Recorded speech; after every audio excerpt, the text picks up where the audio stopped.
Greetings, dear ones. I'm Kryon of Magnetic Service. And so it is again that the energy in the room presses upon you. In the moment that I was gone, the energy has increased and developed. Awareness is more open. Hearts are more palatable. They're malleable. I want my partner to use the right word that I see. They are soft. And what has happened in the last few moments since I said the words that would close a mini channel is a consciousness shift in the room. And there are those now ready to hear what they came for. I am so aware, dear one, of who is here. For the message is about the recalibration of self. And the message is one that asks the listener and the reader to go beyond that which they would consider as what I would call survival reality. To move into the potential possibilities of things that are real, but that have no structural proof.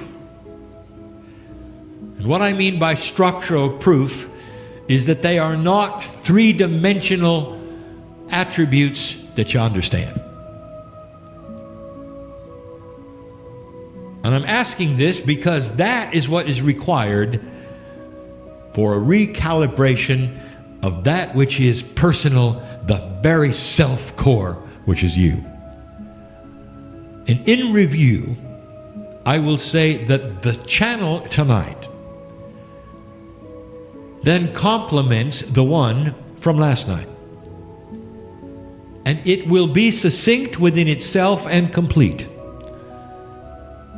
However, if you will to listen to them as a pair, one before the other, in the sequence they were presented, it will be more complete.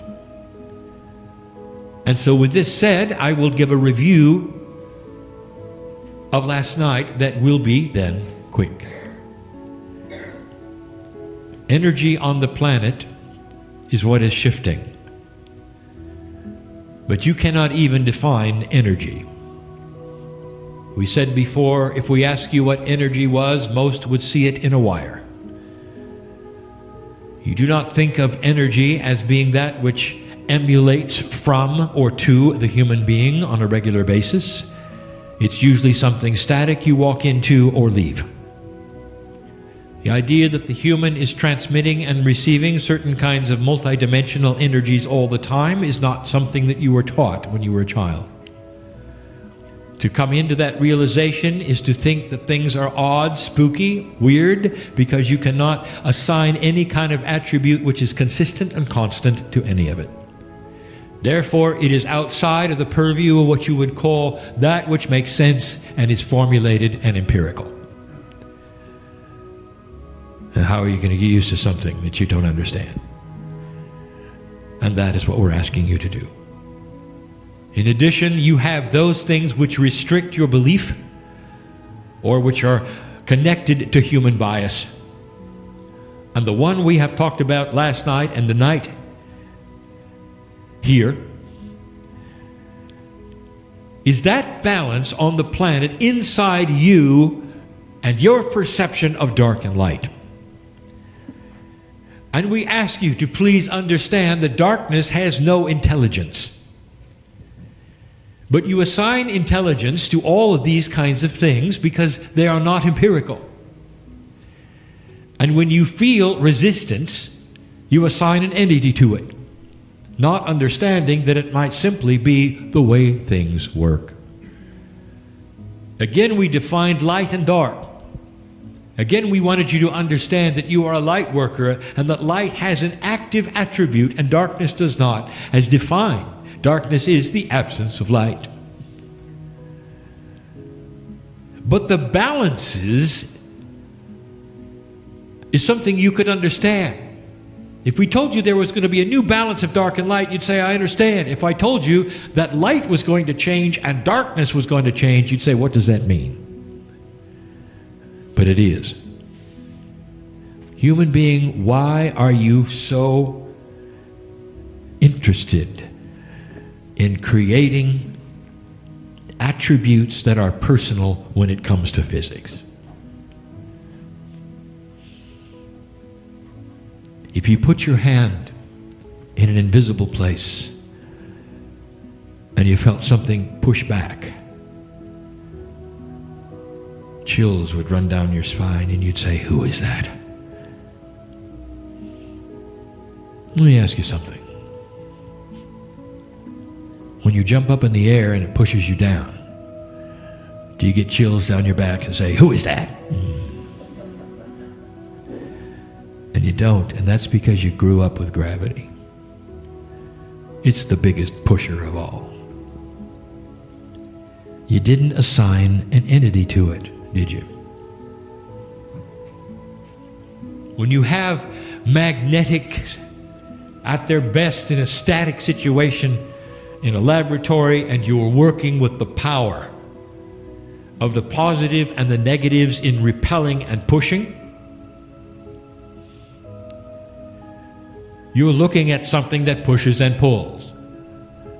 And have you assigned names to that? Only the ignorant natives might have done that, not understanding what it was at the atomic level. You have atoms that are missing parts. And those atoms look to other atoms that have those parts. They're constantly, through a process of unequalness, trying to balance. This is physics. It's energy. And they attach themselves to find atomic structure of the parts that are missing. That's magnetism. And I'm going to tell you the truth, dear ones. There's no negative entity in there with tails and a horn. Or horns and a tail. That was a Kryon joke. We're trying to show you something that should be so obvious to you. If you haven't experienced it, doesn't mean it doesn't exist. And so there are things that push and pull that you cannot see, that you believe are entities. Enter dark and light. Multidimensionality in systems on the planet of balance, much like magnetics, are always in play. And one of the attributes we told you was changing was one of the most esoteric of all, and that was the crystalline grid. The crystalline grid at the moment does not remember things linearly. If things happen that are negative, it remembers them with a higher power quotient than things which are positive. And therefore, when you walk on former battlefields, you feel it. And that's going to change. As the energy shifts, the crystalline grid, even in past remembrances, shift. What you do today rewrites how the crystalline grid remembered it yesterday. And here you are with the axiom that I've given you before, that what you do in the future changes the past. For the crystalline grid is becoming less linear than it used to be, and it's going to start remembering things far differently than it used to be, to such an extent that a light worker standing in a battlefield will forever erase what happened in battle. And we have told you to expect this, that you are rewriting self-worth. And it's hard. Last night we left with this. that the idea was for you to understand more about the push-pull of dark and light and what may very well happen next, and try your very best. Do not assign an entity to it. Darkness is stupid. It has no intelligence. It is simply part of a system that wants to survive for balance, like so many other systems on the planet, even the ones at the atomic level. They're designed to survive for balance. When you start to rewrite the system, you will have that which is dark and light start to change its attributes. And what I'm trying to tell you is, light worker, the dark is going to resist and start to push back harder for survival. And you're going to go right to that place where it says, the dark side is getting me today. Not understanding that you're dealing with a force, not an intelligence. And I will tell you yet again, something that many still don't understand. If you're in the light, you can trick the dark. Because you can see and it cannot. That is the secret, dear one. And yet the dark is going to come forward in its balance trick, in a multidimensional way, to try to snuff out the light. Oh, dear ones, the light is coming. What's happened to you today? Can you feel it? You're going to leave differently than you came. Can you feel it? I can. I know who's here. I know what's happened. I know what's happened. The third language, which is a consciousness of communication way above anything my partner did today, has visited you in this room, and that's what he was talking about. He knew that was eminent, and it doesn't always happen. Touching those with truth, helping those to understand perhaps a little more why they're here. I'm going to talk about that. Even solving some problems. Now that's energy. That's a multi-dimensional energy you did not expect. Touching you in areas that you cannot explain. But your wisdom factor gets bigger. Light workers have the advantage. You're about to plant seeds of peace on earth, and in the process, an old balance of light and dark will be interrupted. Eventually, like some of the other planets we have discussed, the dark will diminish to a place where there will be no more war. Countries will continue to have disagreements. There will be things to work out.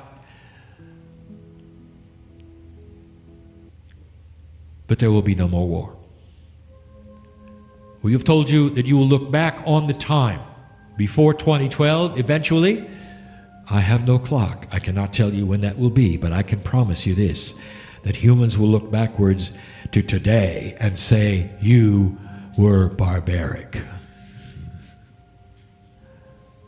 And of course, that will be you looking back.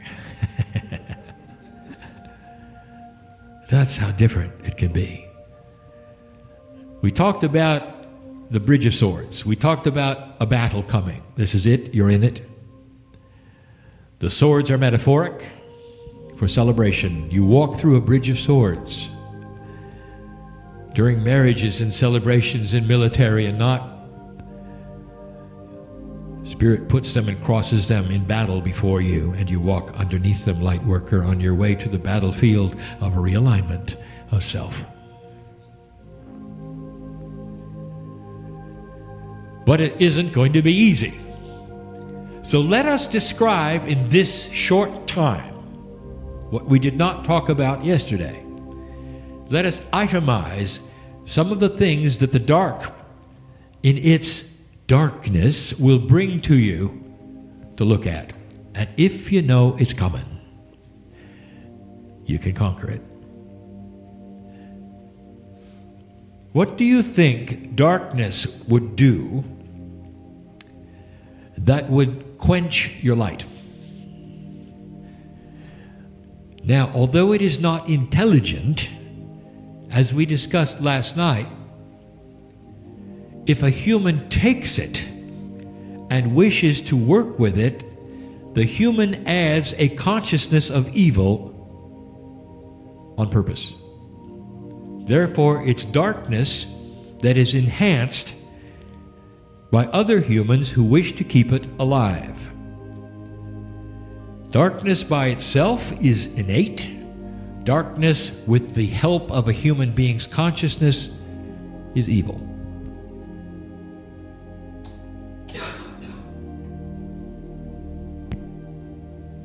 It helps to explain the power of those processes which human beings have had where they conjure up that which seems to be demonic, gives credibility to that which is voodoo, and must marry to a belief system of those who are afraid. So it is complex. You're not fighting an entity, but in a way, you are also fighting other humans. Now, you expected that, did you not? There will be an element of human nature that will fight the light, but they're still in the dark. What is it that dark energy could do to quench your light? Because that's what you can expect. So let's study it. Light is diminished, if not extinguished, totally by fear. If there's anything that darkness knows with the help of intelligent human beings, that's not an oxymoron if you study what I just told you.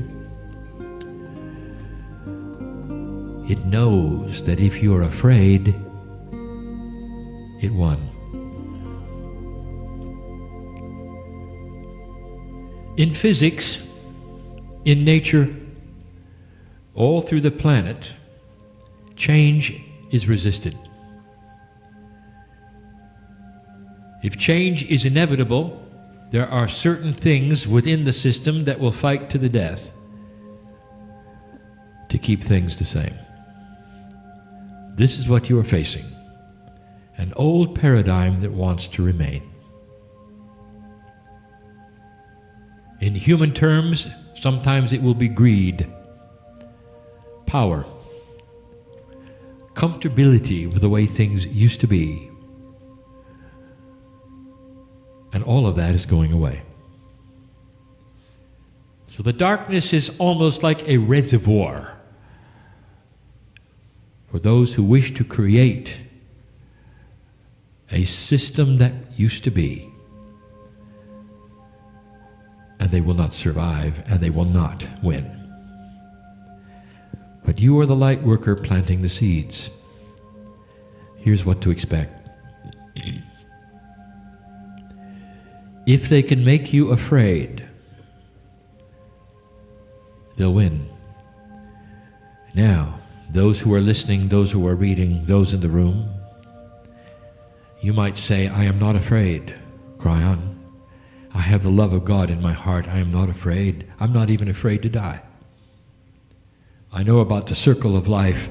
I know about the love of God, and I am not afraid. And here's what I'm going to tell you. You might be.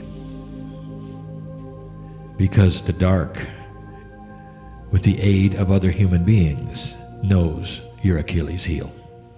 Light worker. And it's not what you think. What would you be afraid of, really? I will say it again. Light workers have an attribute you wouldn't expect: lack of self-worth. You've been beat up. I've said it before. I said it last night.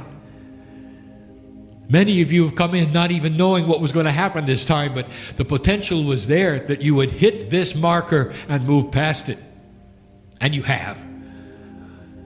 But oh, how many lifetimes did they sacrifice you because you were strange or had power or could see colors or worse, could heal people? So you come into this lifetime powerful in light and weak in worth. And you know it. And so what is it you would be afraid of? I'll tell you. Number one, are you really correct?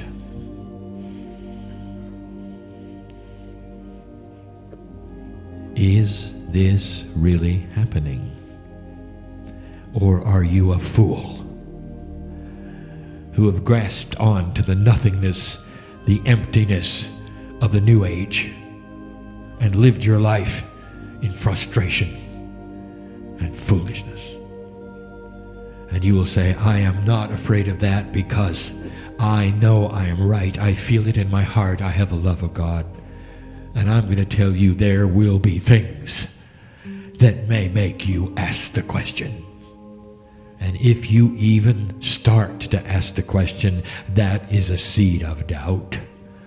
And on your deathbed, and not until then, you'll never know. Do you see where I'm going with this, dear ones? Because this darkness, which is not intelligent, knows about light and dark. It knows what you're afraid of. It can't see you. And you can dance around it and move around it. But it can't see you, but can make you afraid. Afraid whether you have it right. And then there's the minutia of rightness. You were trained in a three-dimensional world with three-dimensional spirituality, and they told you over and over, if you don't do this right, you're going to fail. You might even go to hell. And so it may occur to you, you've been doing it wrong. And in doing it wrong, you've displeased God, or worse, you're not fulfilling the purpose that you came for. And you use the word contract. Let somebody come along who looks like a light worker and tell you you failed, you haven't pleased God, and you're not fulfilling your contract, and you will go down. Because you will hear them and they will appear to be one thing, and they're not. They'll be representatives of the dark. This is the war that we spoke of. It's the war of belief. Light and dark is clashing in a multidimensional way, in a back and forth way that you didn't expect, and it's not as simple as not being afraid. Dark will trick you if you let it. Dark will come along and say, well, have you found your life's purpose yet? And most of the light workers in the room will say, not really. But I know I will someday. And the darkness will say, it's too late. For you failed God and you failed yourself, and you'll never do the things you came for. And darkness is so 3D. I want you to watch for this, dear ones, for this is how you're going to know what is dark and what is not.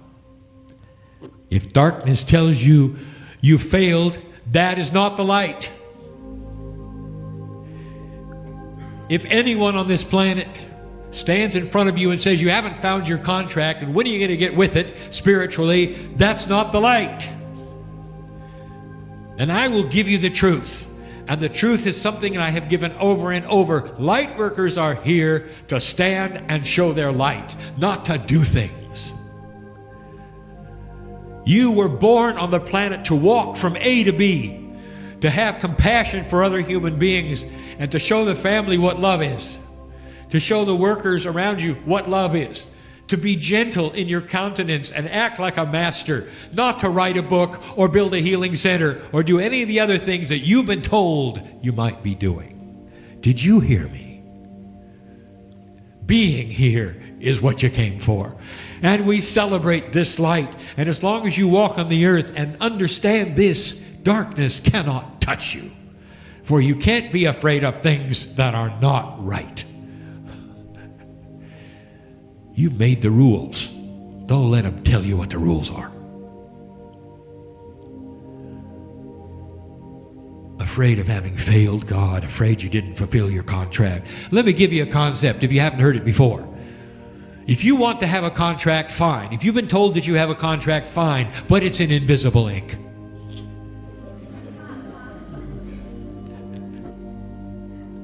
And you say, no, it isn't, because I wrote it and I remember what it's supposed to be, and I'll tell you, well, it disappeared last night. And that means you can rewrite it tomorrow morning. How about that? And the dark is going to come and say, no, you had a contract to come in and suffer. Don't you know that? You know that you're never going to have a day where you're never going to make it. Things are going to get better and you're going to be swatted down again because you came to suffer. Has anybody told you that? Yes. And I want to tell you, meet the darkness. For that's the battle. Your self-worth is your Achilles heel. Old soul. What are you going to do about it? I want you to understand that there is a process available. When you start rewriting that part of your DNA, not living another 18 or 19 lifetimes until you feel better, but you do it now. I want you to envision that which is perfect in you, which is the love of God in you at its perfection, and I want you to claim it. See the light a different color and walk from this place capturing something you never thought you'd have, because you're going to need it. Briefly, I would like to tell you some things that may happen that are going to make you afraid. The potentials are afoot for the darkness to work the puzzle in ways you might not expect.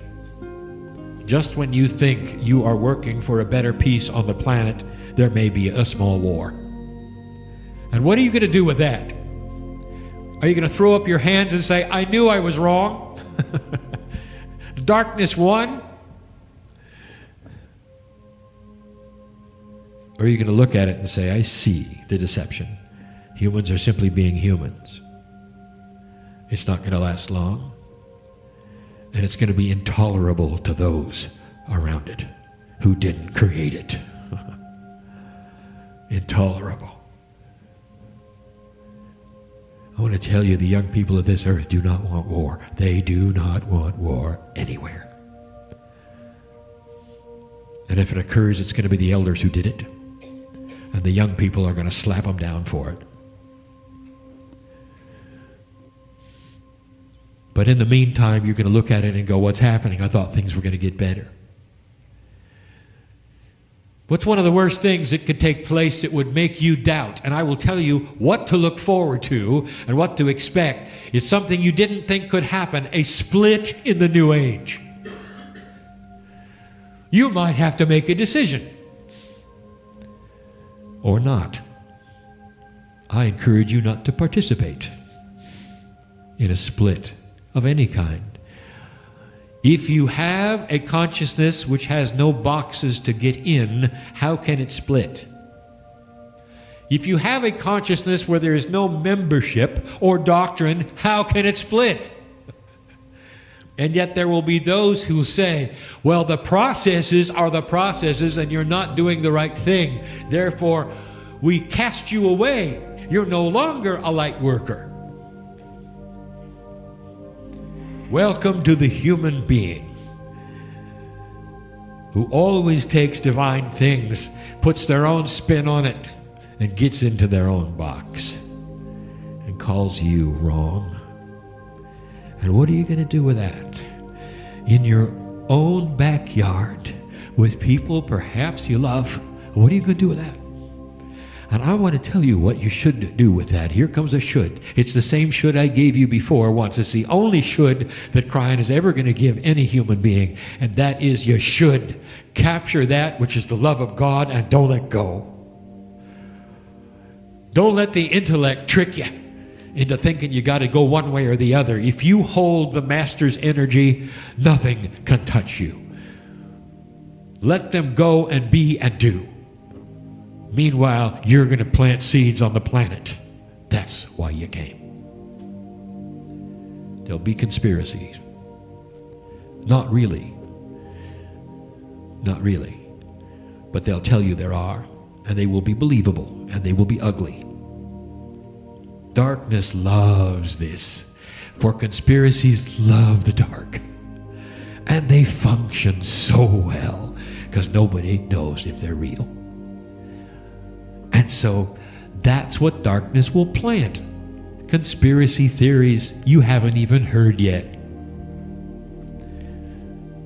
And there will be a lot of them.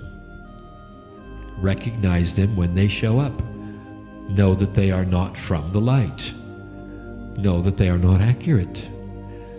Recognize them and cast them away. Do not support them. You do not have to argue with anybody who comes forward with it.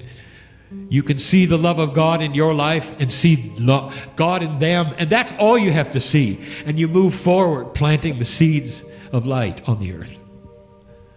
Can you imagine what the masters of the planet went through? Who confronted them with what? The things that have not been written down? The difficulties with humanism? Can you imagine? And do you know what they did with it? Nothing. They didn't have to. They were above it, all of it. Those conspiring against them, trying to get signatures here and those kinds of things there, they were above it. They moved forward and put their light where it should be. The Master said the difference between then and now is that the earth is ripe and ready, and that the seeds you plant will grow, and they'll grow fast. The seeds are compassion, they are understanding, they are love, and they are, listen, good health. How do you feel about that? Light worker, you didn't come all this way, so you die early. That's not in the contract. Maybe the old contract you think you had, or somebody told you you had, or the one that you made up. That's not the love of God.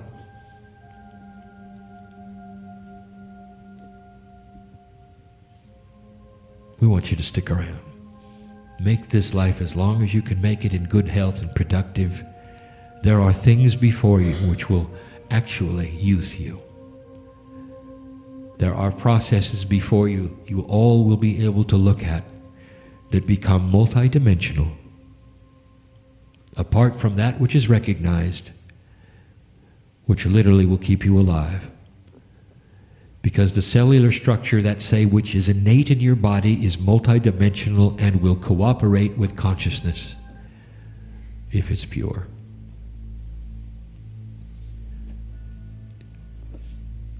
This is not a frightening message. And you know why? Because darkness doesn't have a chance. I tell you these things mainly for those who are reading and listening in other places, who may not have that which you have, which is the multiplicity of lifetimes and wisdom placed upon you in this room. Those here in the chairs know better. Some of you have fought the battle already. Some of you know exactly what I speak of.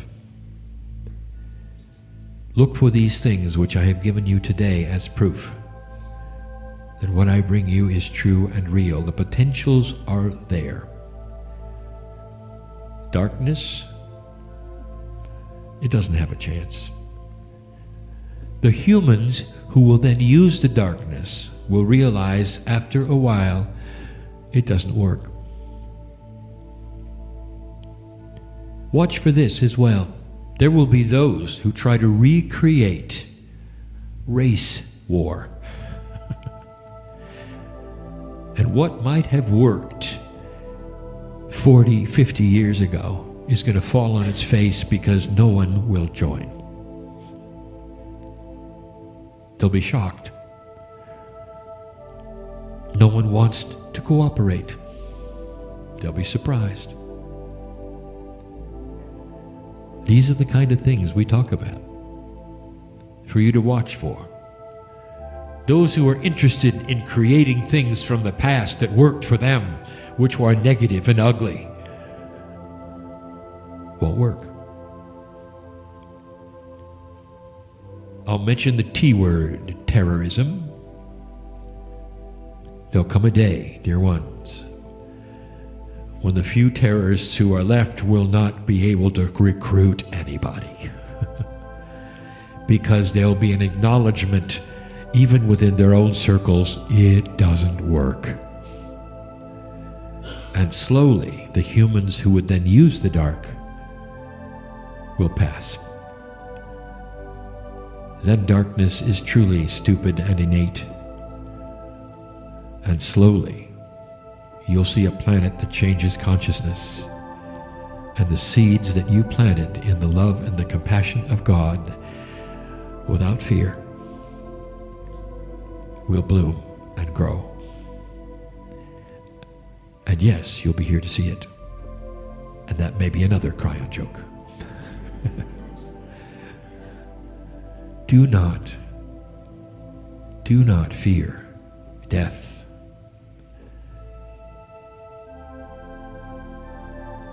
All of you are scheduled for return. All of you, every one in the room. I speak to the room. You can hardly wait to get back. Let me point it this way. You're going to plant seeds and walk away and wonder whether they ever grow? Is that what you're going to do? You're going to go through all this trouble of hundreds of lifetimes to get to this place where the energy is cooperating with you, where the actual fields are fallow? Or not? You don't know. You won't know unless you come back and watch them grow, or not. Oh, they will. But you don't really know, do you? And I'm going to tell you, because I'm meeting them every day, the light workers who are passing are standing in line. I'm next, I'm next, I'm next, I'm next, I'm next, because they know they're coming back. And when they awaken, they will awaken with the knowledge of a new energy, because the new energy promotes this. You're not going to have to go through what you did before. You're not going to come in stupid and then wonder if you're going to wake up and go through a couple of lifetimes and say, well, I didn't. As a young child, shortly after you realize who you are, you're going to start having the visions truly of what you've done, and you're going to turn to this compassionate way. There'll be 8 and 9-year-olds who you can look in their eyes and they'll say they've awakened way too early. They know who they are. You think an indigo is a handful, wait till you see what they are. Little shamans walking around. Difficult. You don't know what to do with them. Little monks. It's a whole other system we have never even described. Ask a Pleiadian. He'll tell you what it was like. She'll tell you what it's like. What I'm telling you is that when you come back, dear ones, it's not going to be the way it was this time. All of the knowledge you learned this time will be available instantly with free choice. And you will walk wise even before you're 20. Wouldn't you like that? You won't make the same mistakes.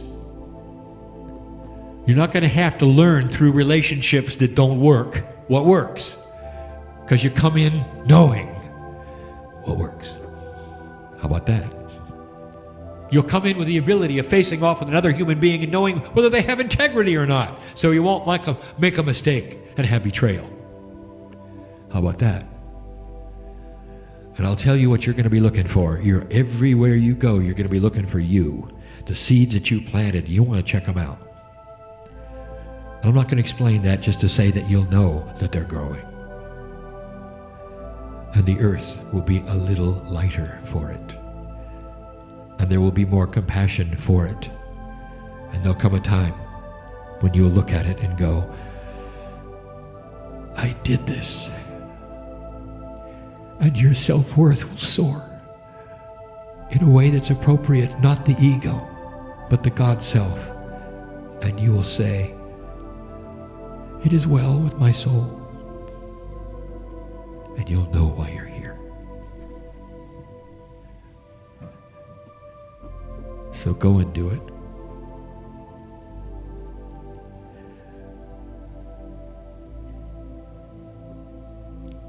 I'm Kryon, in love with humanity. And so it is.